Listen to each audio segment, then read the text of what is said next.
Baik, Assalamualaikum warahmatullahi wabarakatuh. Perkenalkan, nama saya Diah Yolin Humaira dengan NIM 25109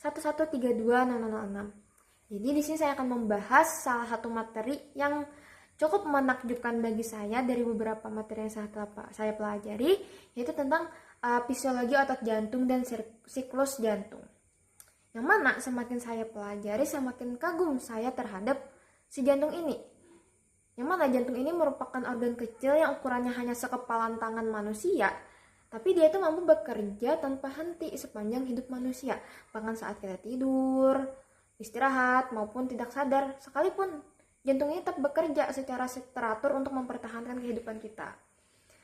Nah, kalau dipikir lebih dalam, jantung itu sebenarnya bukan sekedar organ pompa darah, melainkan juga sebagai pusat dari sistem sirkulasi, yang mana dia itu memastikan seluruh sel tubuh ini mendapatkan oksigen dan nutrisi.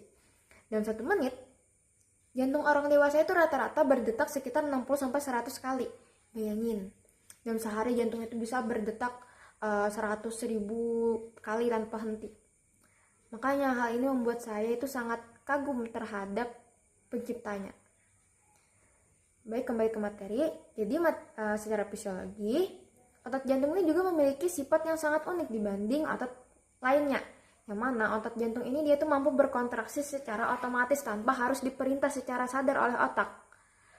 Untuk pusat pemicunya itu dia berada di nodus sinoatrial, yang mana dikenal sebagai pacemaker alami jantung.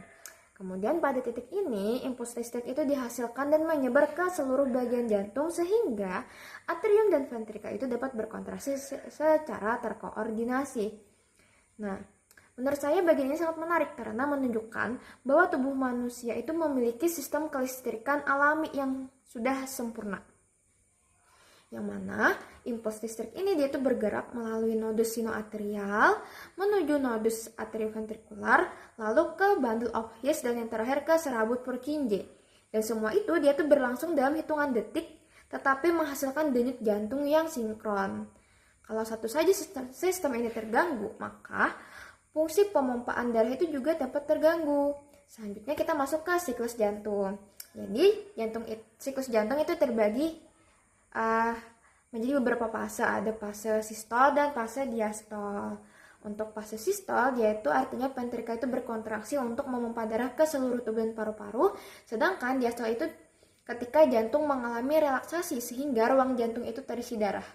Proses ini dia itu berlangsung secara terus-menerus tanpa kita sadari. Kemudian yang membuat saya menjadi semakin kagum itu ketika bagaimana jantung itu mampu bekerja sangat efisien. Saat ventrikel kiri memompa darah ke seluruh tubuh, tekanannya itu sangat besar karena harus mengalirkan darah hingga ke organ-organ yang jauh. Sementara ventrikel kanan itu hanya memompa darah ke paru-paru sehingga tekanan itu lebih rendah. Struktur dan fungsi tiap bagian jantung itu ternyata sudah dirancang sesuai kebutuhannya masing-masing. Selain itu, jantung itu juga memiliki kemampuan beradaptasi. Nah, ketika kita berolahraga, denyut jantung itu akan meningkat agar kebutuhan oksigen kita itu terpenuhi.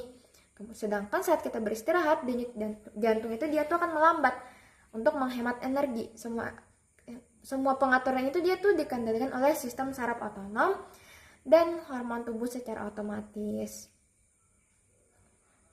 Makanya hal ini tuh menunjukkan betapa luar biasanya mekanisme fisiologi manusia yang telah diciptakan oleh pencipta. Semakin saya mempelajari fisiologi jantung, semakin saya sadar bahwa kehidupan manusia itu sangat bergantung pada satu organ ini. Jantung itu bekerja tanpa meminta istirahat, tanpa kita sadari, bahkan sejak kita masih berada dalam kandungan. Hal ini membuat saya merasa mempelajari sistem kardiovaskular itu bukan hanya tentang memahami ilmu kedokteran, tetapi juga tentang mensyukuri nikmat kehidupan yang diberikan oleh Allah Subhanahu wa Ta'ala. Baik, mungkin itu saja penjelasan dari saya. Wassalamualaikum warahmatullahi wabarakatuh.